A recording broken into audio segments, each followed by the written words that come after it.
Hello students, welcome once again in Shri Shyam study point. और जैसे कि आपको पता है कि हम fundamental unit of life cell के बारे में पढ़ रहे हैं, तो आज हम पढ़ेंगे डीएनए, आरएनए और क्रोमोसोम्स किस तरह से बनते हैं और क्या होते हैं एक्चुअल में। तो सबसे पहले हम डीएनए से शुरुआत करते हैं, जो कि मेन जड़ है इसकी।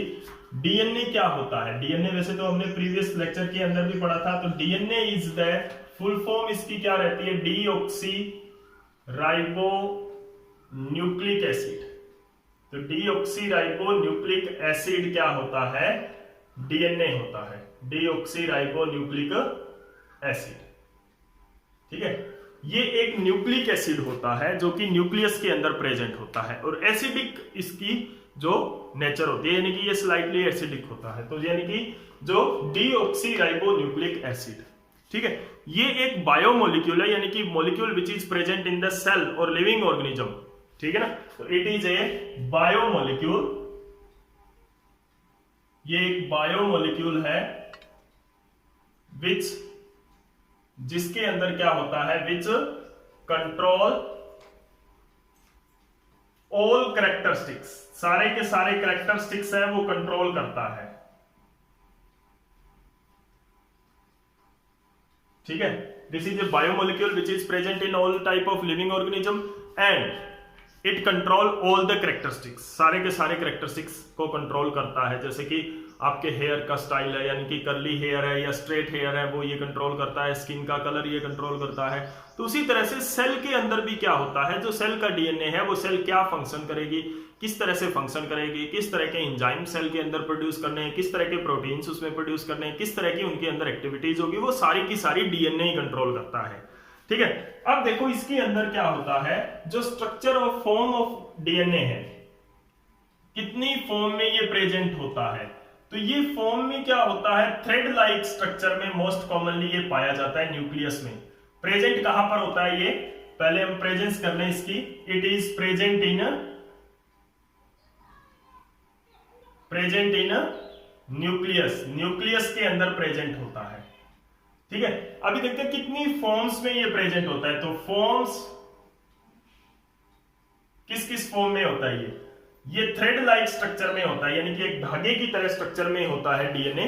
उसको हम क्या बोलते हैं? थ्रेड लाइक स्ट्रक्चर में अगर ये प्रेजेंट है, थ्रेड लाइक स्ट्रक्चर में अगर डीएनए प्रेजेंट है, तो उसको हम क्या बोलेंगे? क्रोमेटिन थ्रेड बोलेंगे, क्रोमेटिन थ्रेड। ठीक है, क्रोमेटिन थ्रेड। ये न्यूक्लियस के अंदर इस टाइप की स्ट्रक्चर में ये पाया जाता है।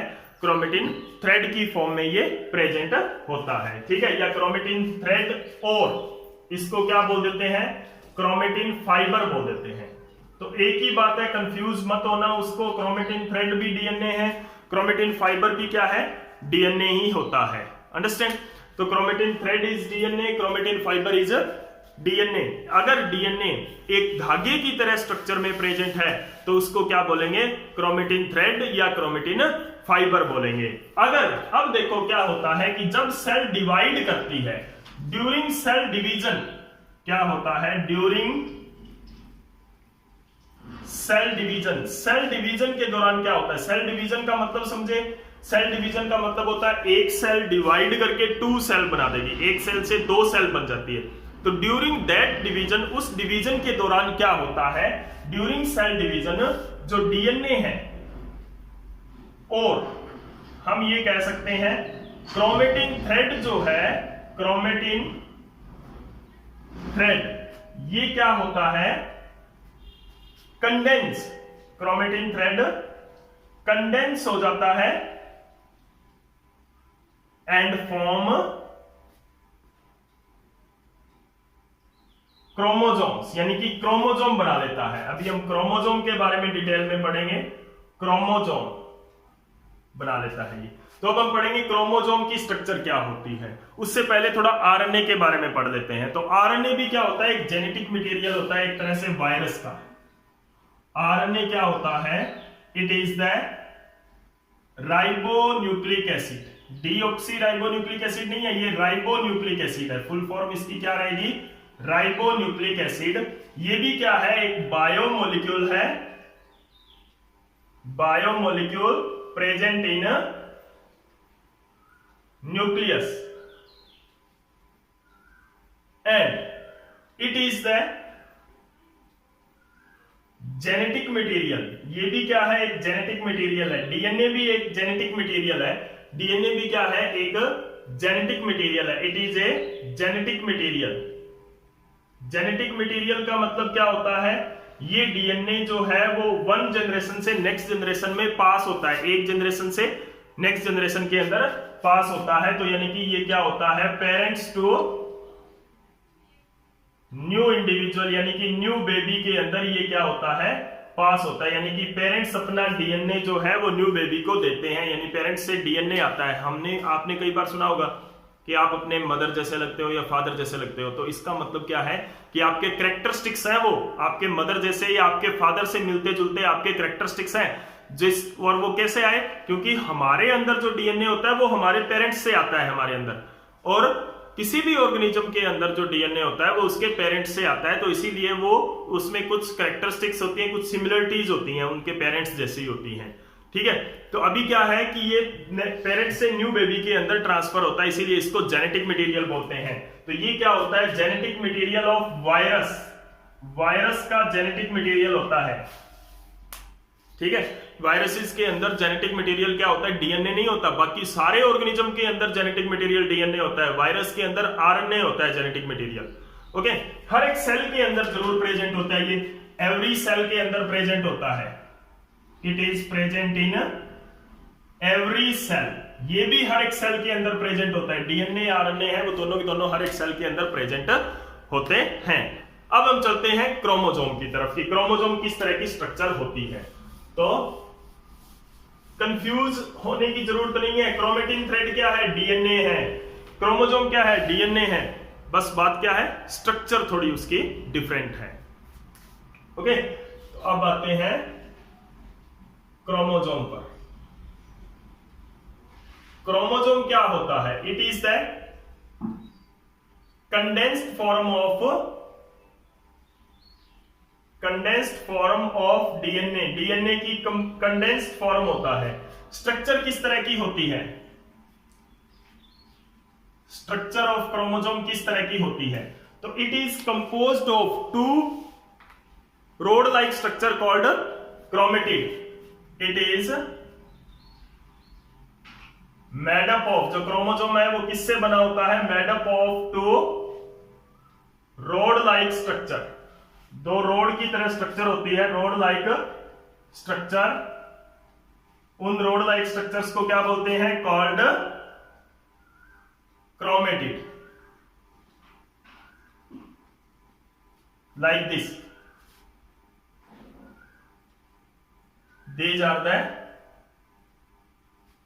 chromatids। ओके, ये क्या है, क्रोमेटिड्स है। इस तरह की स्ट्रक्चर होती है। अब दो chromatids two rod like structure से बना होता है, तो टू क्रोमेटिड्स को आपस में कनेक्ट कर देता हूं मैं एक पॉइंट से।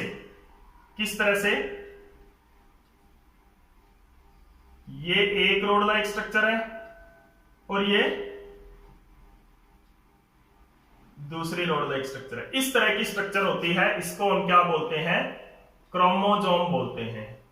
ओके, अब ये क्रोमोसोम के अंदर जो दो क्रोमेटिड एक क्रोमोसोम को बनाती है, उनको क्या बोलते हैं, सिस्टर क्रोमेटिड बोलते हैं। क्या बोलते हैं, सिस्टर क्रोमेटिड। यानी कि वैसे तो जो क्रोमेटिड बनती है उनमें से दो क्रोमेटिड जुड़कर एक क्रोमोसोम बनाती है, दो क्रोमेटिड बनके एक एक क्रोमोसोम बना लेती है, तो उन दोनों क्रोमेटिड्स को क्या बोलते हैं, सिस्टर क्रोमेटिड्स।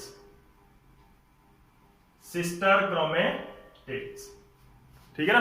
तो these are sister chromatid. Two sister chromatid है वो जुड़ के क्या बना लेती है, दो क्रोमोसोम, एक क्रोमोसोम बनाती है। अब क्या होता है, द पॉइंट ऑफ अटैचमेंट। अब क्या है कि two chromatid join to form एक क्रोमोसोम। एक क्रोमोसोम को बनाने के लिए टू क्रोमेटिड आपस में जुड़ जाती है, उसको क्या बोलते हैं, उनको क्या बोलते हैं, सिस्टर क्रोमेटिड। क्या बोलेंगे, sister chromatid. And the point of attachment जहां पर वो जुड़े हुए हैं, this point of attachment is called as centromere. Centromere क्या होता है? जहां पर वो दो सिस्टर क्रोमेटिड आपस में जुड़ेगी, this point of attachment is called centromere. And the point of attachment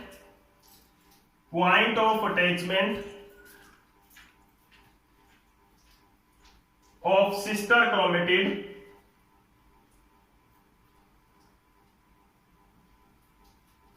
उनको क्या बोलेंगे? उसको क्या बोलेंगे? सेंट्रोमियर। सेंट्रोमियर बोलते हैं। ठीक है। अब जो ये नंबर ऑफ क्रोमोसोम्स होते हैं, हर अलग अलग ऑर्गेनिजम्स के अंदर अलग अलग होते हैं।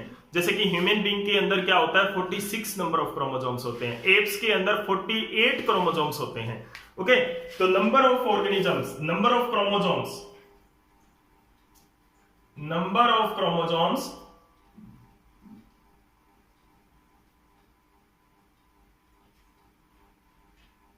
डिफरेंट इन डिफरेंट ऑर्गेनिजम्स, अलग अलग ऑर्गेनिजम्स के अंदर ये क्या होता है?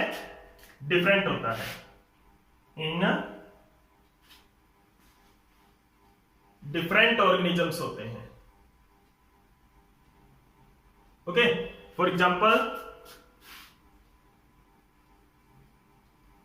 ह्यूमंस के अंदर कितने होते हैं? 46 होते हैं। एप्स के अंदर कितने होते हैं? 48 होते हैं। तो ये क्या है? नंबर ऑफ क्रोमोसोम्स हैं जो कि अलग अलग ऑर्गेनिजम्स के अंदर अलग अलग होते हैं। अब इसके अंदर देखो क्या है कि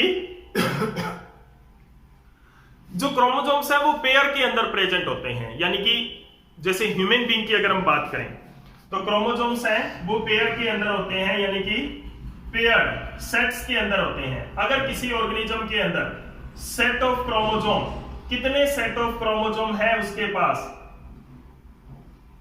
अगर सिंगल सेट ऑफ क्रोमोसोम है तो उस ऑर्गेनिज्म को हैप्लॉइड ऑर्गेनिज्म बोलेंगे। उस सेल को क्या बोलेंगे? Haploid cell if it have only single set of chromosome. और अगर उसके पास डबल सेट ऑफ क्रोमोसोम है तो उसको क्या बोलेंगे? डाइप्लॉइड सेल बोलेंगे। क्या बोलेंगे? Diploid cell. And this is called ploidy of cell. क्या बोलेंगे इसको?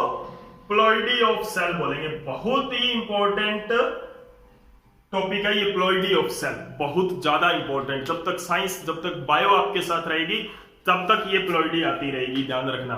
और आगे जाकर ये बहुत ज्यादा इंपॉर्टेंट होने वाली है कि आपको अगर प्लॉइडी को समझना ही पड़ेगा।